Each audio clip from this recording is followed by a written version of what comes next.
Hello guys, hello sa mga Libra. Hey Libra, this is Poyo. Sa natitirang araw ng September para ito sa mga Libra. Titignan natin ang inyong napakahalagang mensahe. Para to sa mga Libra. At kung anong lalabas dito, ito ay para sa inyo. Okay. Ang lumabas dito, kayo ay maaaring may nanunuyo sa inyo o may sumusuyo sa inyong tao na patawarin mo na ako, Libra.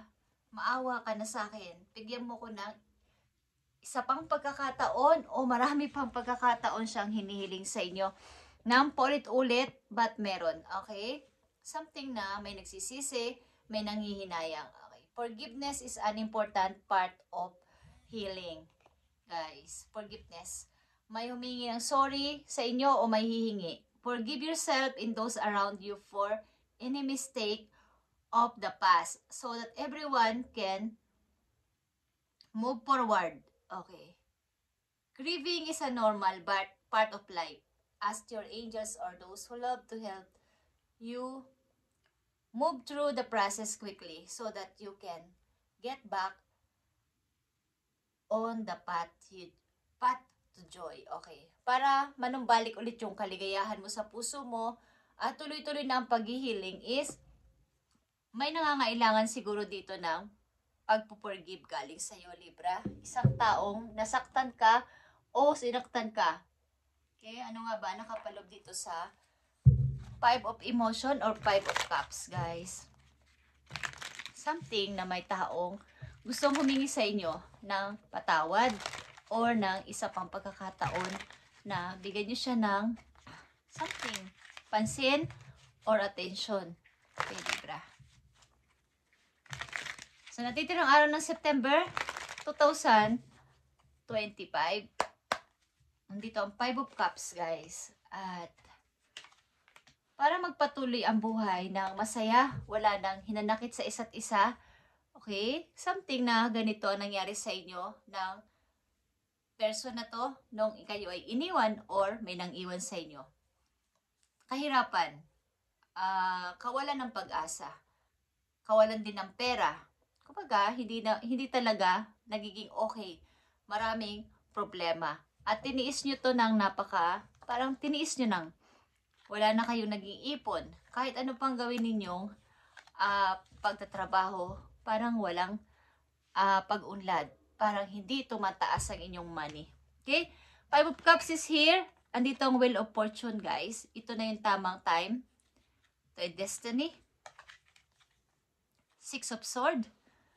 At balance or justice is here. So, may nangangailangan nga talaga ng justice, something, or meron kasi ditong collector, guys, sa inyong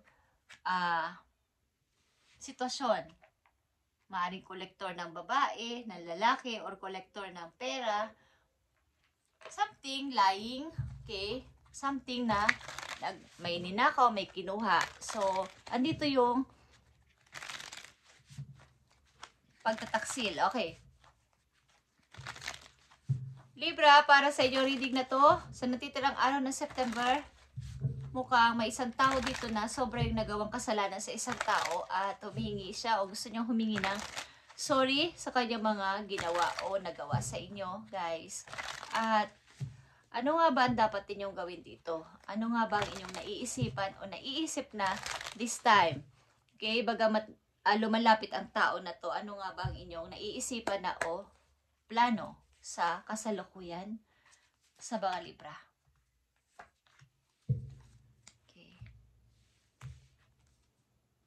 9 of Cups is here. The High Priestess. At saka 6 of Cups. Okay. Ang naiisipan nyo sa kasalukuyan, kahit na ang tao na to ay bumabalik o andyan at humingi ng sorry, nagpapatuloy kayo sa inyong buhay at maaaring marami kayong mga natutunan, marami kayong nalaman na hindi pala doon nagtatapos ang aking buhay. Kahit ako'y ganito ng tao na to, kahit na may mga kinuha sa akin o may mga nawalang opportunity, para sa akin dati ay magpapatuloy ako matupad itong pangarap ko na to at mag-aaral pa ako mabuti, something Ilan sa inyo nagtitraining or may mga inaaral pa dahil hindi natupad o hindi natapos ang inyong mga gusto sa buhay dahil sa pagtitiwala sa person na to. Okay, maring back to school, ang ilan sa inyo ditong Libra at may mga inaalam pa sa buhay at nagbabalak din kayong mag-travel sa ibang bansa, guys. Tumitingin kayo sa mga mapa or sa mga internet kung saan magandang place na mamasyal or magtrabaho. Okay, ilan sa inyo is marami kayong natutunan at gusto nyo ulit matupad ang inyong pangarap na naudlot. Marami kayong nasayang na opportunity that time at meron kayong napagdesisyonan dito na iwan na ang tao na to, kaya lang ay merong paghingi ng sorry, pagsusumamo at paghingi ng chance pa. Okay. Ano pang message po you guys sa Libra? Kay Libra, yes or no? Tingnan natin ang inyong message. Nakalagay dito ay yes, to ay apple at saka lemon na image dito. At sweet satisfaction, good taste, savoring it. Okay. Kumbaga, hindi lang basta sweet. Kailangan ang buhay ay lalagyan nyo rin ng konting flavor. Ibang flavor. Hindi lang yung maasim, hindi lang yung matamis. Pwede kayong mag-experiment na pwede palang paghaluin yung maasim at matamis. Ano kaya ang magiging lasa niya? Okay? Come back to bite you better taste. Goes sour. Okay, yung no ninyo. So, itong, yes, ang lumabas sa inyo, sweet satisfaction, good taste, savoring it. Okay. May mga ginagawa kayo sa buhay nyo sa kasalukuyan na iba't iba na parang hindi kayo maboboring. After ng lahat na nangyari sa inyo sa past na mga nabigo or kabiguan is andito kayo sa time na sinusubukan ang anumang bagay na pwedeng magpasaya sa inyo at magpag-grow sa inyong sarili. Okay, Libra, tignan pa natin ang message for you sa kasalukuyan. Sa kasalukuyan ninyo, tingnan natin ang message. Ano na nga ba ang inyong sitwasyon? Magi ito man ay sa pag-ibig, sa pamilya o sa inyong sarili, sa trabaho. Tingnan natin kung anong lalabas dito sa inyong reading. Guys, sa kasalukuyan na mga Libra. Sa natitirang araw ng September 2025, ano nga ba ang ano pa masasabi mo sa mga Libra sa kailang sitwasyon sa kasalukuyan? I need 3 messages dito para sa mga Libra. Okay. Thank you, Spirit. Ano pa dapat malaman ninyo, guys? Maaaring ilan sa inyo bubuo ng masayang pamilya at lilipat sa bagong bahay o magandang bahay. At ito ay inyong pangarap. Okay. Ano nga ba ang masasabi pa sa inyo? Guys, nandito ang 8 of Cups. Okay. Meron ditong nagmamahalan na dalang person. 4 of Arrows. Okay. 4 of Sword and 5 of Wands. Okay. Yeah. Meron ako itong nakikita na maaaring may isang tao dito nagmamahal sa isang tao but may ibang iniisip ang kanyang puso. May ibang hinahanap ang kanyang puso. Maaaring may rival dito. At hindi ko alam kung ikaw ito, Libra, na kahit may bago ng pag-ibig o may bago ng tao sa buhay mo sa ngayon, ay ang nakaraan pa rin person ang hinahanap mo. O yung person pa rin na yun ang iyong mahal at kahit na ano pa ang gawin mong ang tao na bago sa buhay mo sa ngayon ay andyan naman para ikaw ay protektahan. Andyan naman para laging suportahan ka, maging sa emotional mo is pinoprotektahan ka ng person na to. Andito pa din yung time na naiisip mo ang yung past, naiisip mo ang lalaking o babae na minahal mo sa past, kahit na sabihin inalisan ka niya, nilayuan ka niya o niloko ka niya. Andun yung pag-iisip. Okay. At maaaring kayo ay magpapakasal. Ilan sa inyo nandito sa reading? Nalalapit ang inyong pagpapakasal ng iyong bagong kasintahan, at mga magagandang opportunity ay paparating sa mga Libra. Magbubukas ang mga magagandang opportunity after na mga kabiguan sa buhay ninyo, guys. But hindi ako sure kung kayo ay mahal na mahal nyo na ang tao na to sa inyong kasalukuyan, sapagkat andito yung nasa healing process pa ang ilan sa inyo at meron pa rin nakatago sa puso ninyo ang mga alaala. Okay? But something na pinaglaban mo ang tao na to. Okay? Itong kasalukuyan mo. Mukhang bumabalik ang iyong past na person at nung malaman na mayroon kang bago na ngayon ay hindi na natanggap. Okay. Itong past person mo na to ay parang may pagkatuso. Okay? At sinungaling pa. Something collector. Collector, guys. Okay, tingnan natin pa message for you, Libra, sa natitirang araw ng September 2025. Andito ang it is safe for you to receive. The more you allow yourself to receive, the more resources you have available to share with others. Open your arms to receive and be conduit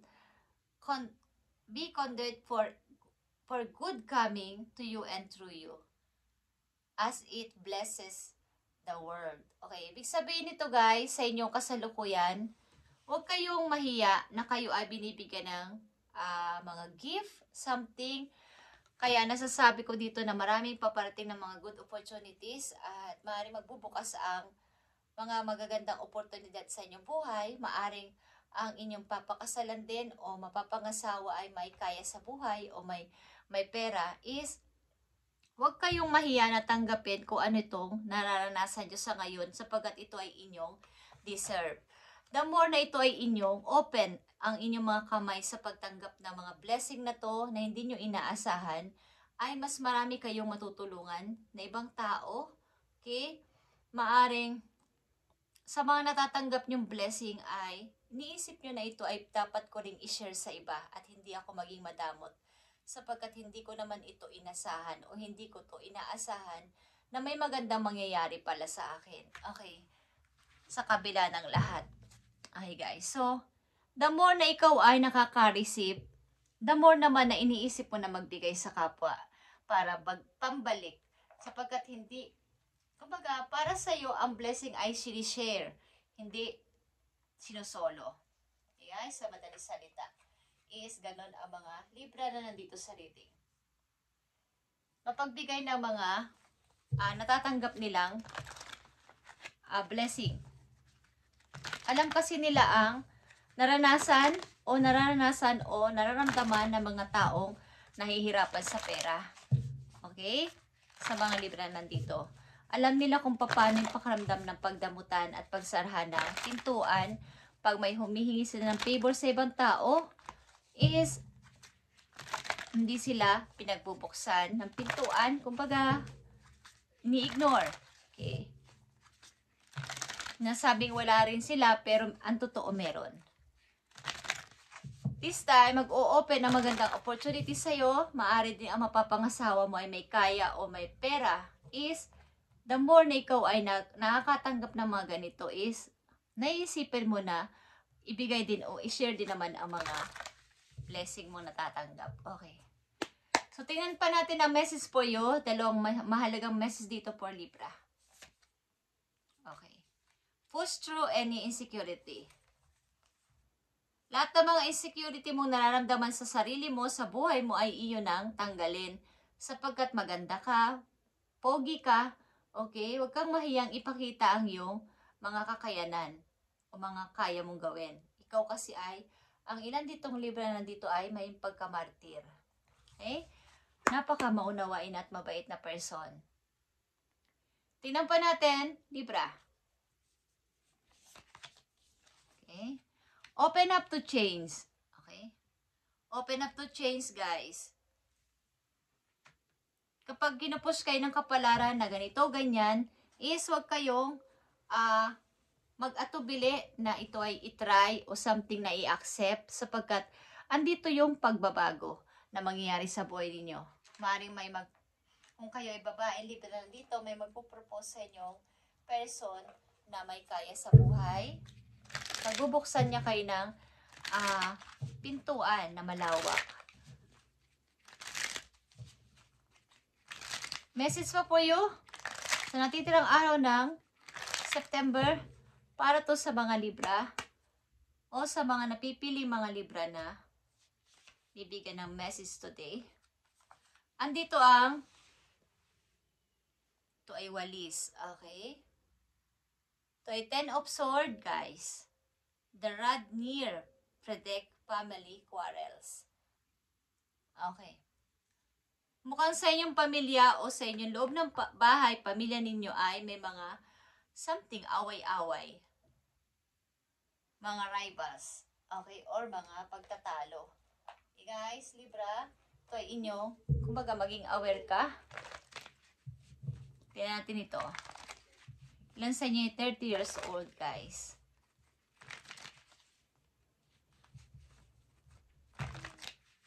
Tingnan natin ito.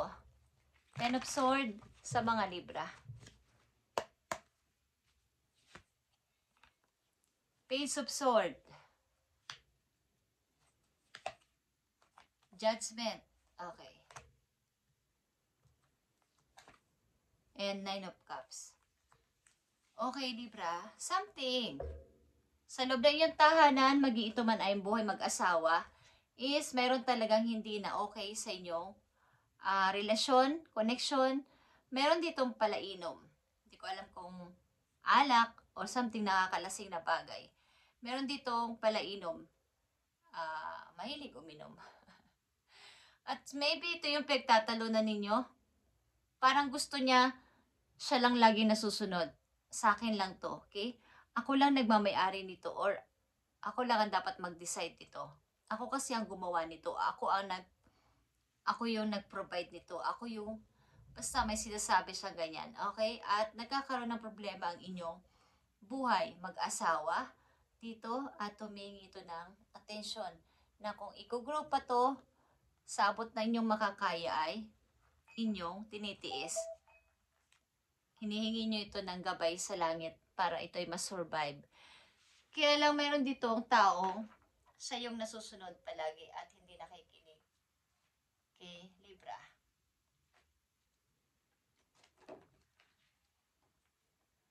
So, paparating na message for you. Tingnan natin.